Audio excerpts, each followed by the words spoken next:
Hey YouTube, a long time ago when this old man was young, before my mental processes had matured and before I knew what was fact and fiction, I had a fantasy future studied, spanked and repetitiously pounded into my mind.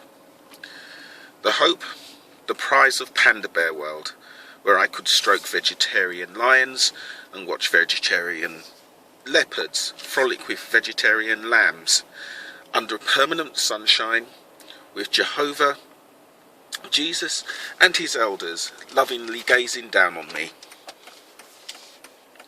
That was the vision that was sold, but no one seemed to think about what the prize actually was, and indeed whether it was worth the sacrifice they make today.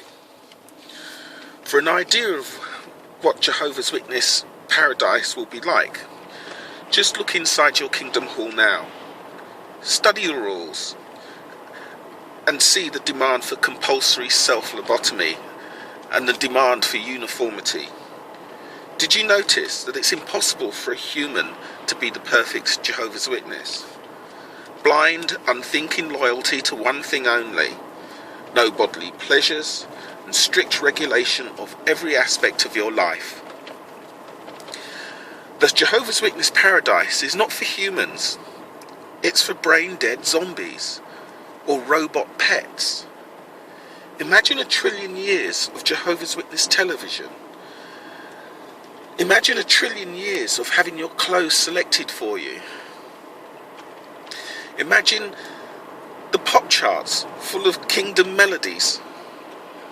1 trillion years of government-approved sex with even your unexpressed thoughts being regulated. Imagine not being allowed to even look at another person with appreciation for trillions and trillions of years. The Jehovah's Witness paradise would be a place worse than Afghanistan, North Korea and Iraq combined.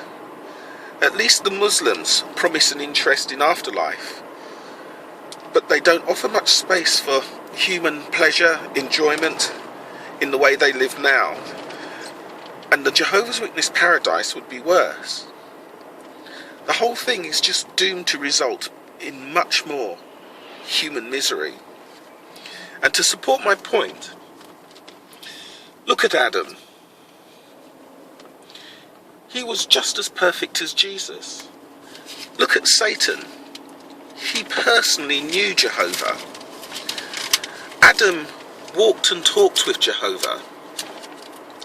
And Adam was just as perfect as Jesus. But he couldn't follow the rules. Neither could Satan. Even Jesus struggled. So what makes the present day Jehovah's Witness invincible?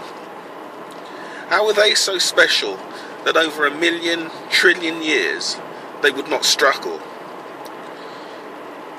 It would be impossible. It's doomed to fail unless you accept your lobotomy and give up any chance of human self-determination and choose to be kept as some sort of show pet. You're going to be doomed. So what are you paying for this short ride on the Titanic? Even if you could be sure that it was real. You know how much you're paying. And worst of all, you know how much you're forcing those around you that love you to pay. Be honest with yourself. The only reason you work for and pay for that zombie ride on the Titanic is the fear of your own personal death. The fear that one day the party will go on without you, and you know that others will take your place. But there is only one solution.